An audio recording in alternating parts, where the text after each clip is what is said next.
Hi everybody, this is Dr. Audrey Ray. Today is day 9 of my 2 weeks challenge. And today I'd like to talk to you about comparison because I still hear about this every single day. I'm sure you've heard the expression that comparison is the thief of all joy. I think we understand that when we compare what we have, it typically makes us feel like we're not enough. There's always someone somewhere who has more, who is more accomplished. Every time you're going into comparison, you're sort of setting yourself up for negative emotions, unless you're using comparison to feel superior, but it's actually not really a healthy behavior either.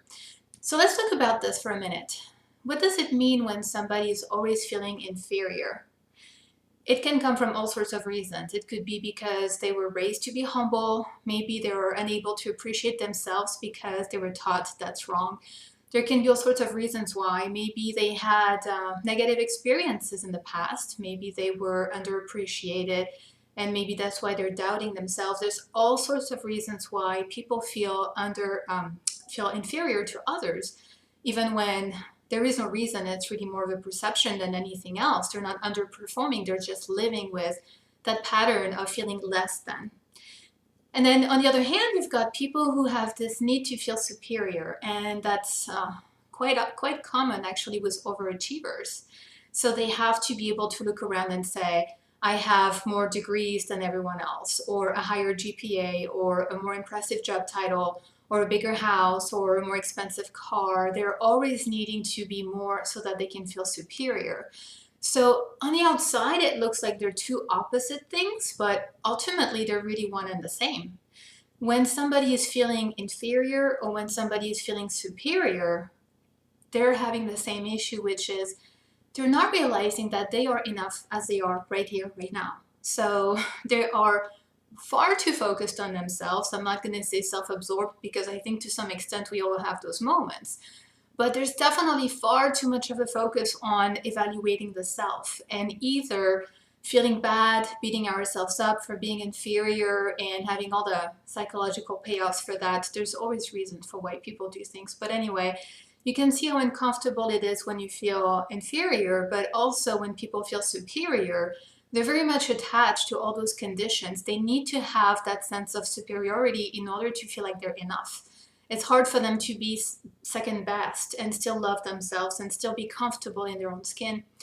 So if you're feeling inferior or if you're feeling superior, there's pain there. And maybe if you're feeling superior, you don't think there's pain. Maybe you think it's just something to be proud of. But trust me, if you do some self-inquiry and you ask yourself, why do you need to feel better than everybody else? It's because you're not fully accepting yourself. So you can work with a life coach or talk to a therapist and work on it for a really long time if that's what you want to do. But here is my shortcut that I think is dramatically effective and empowering and liberating. When you catch yourself going into comparison in either direction, realize that you are too focused on yourself. When you create a habit to, instead of focusing on yourself so much, evaluating yourself, comparing yourself, when you stop making yourself such a strong area of focus, this is where you will find freedom.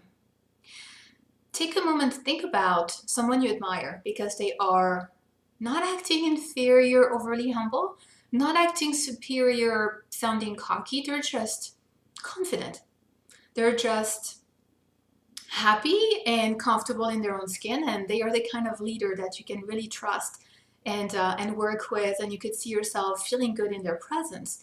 Well, I'm going to tell you what they do differently. They don't waste time comparing. They don't waste time asking themselves, am I good enough? Is this good enough? What do people think of me? And how do I compare? They're not hyper focused on self-evaluation with that critical eye all the time. They wake up in the morning and they find a sense of purpose. They know what their lives are about. They know what their work is about. So they're here to give. They're here to express themselves. They're here to serve. They're here to lead, and that's what they do. So when something happens, they don't look at everything in life from the lens of, how do I look? Do people like me? Am I appreciated? Am I good enough? That's just not how their minds are wired.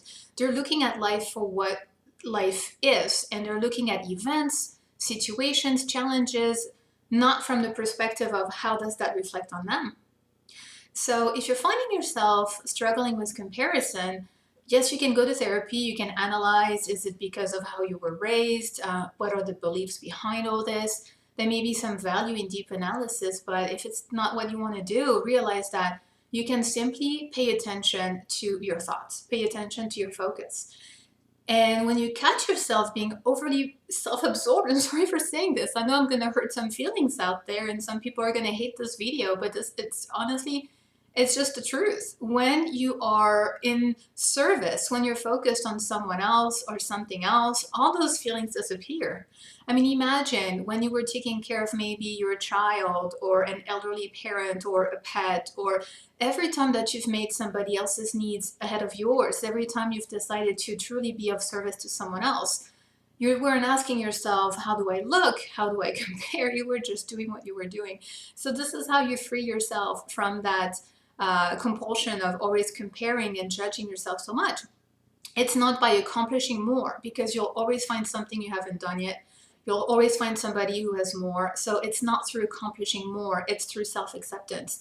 And you can accept yourself much more easily if you stop comparing. And to stop comparing, you just stop focusing on yourself. So I know it sounds overly simplistic, because in some ways it is. If I worked with somebody one-on-one, I wouldn't just say that. But that's a short video. And I want you to just keep this one thing in mind, which is, when you're feeling bad about yourself, stop thinking about yourself so much, and you're going to feel a lot better. So go do what you do, find purpose, find meaning, find fulfillment in your work, in service, and enjoy. And soon you won't even feel the need to compare, and you won't feel superior or inferior or equal, whatever. It just isn't going to be on your radar. It is just a concern you will no longer have. So I'll talk to you tomorrow. I hope this was helpful. Leave me a comment. I'd love to hear from you. Thanks. Bye.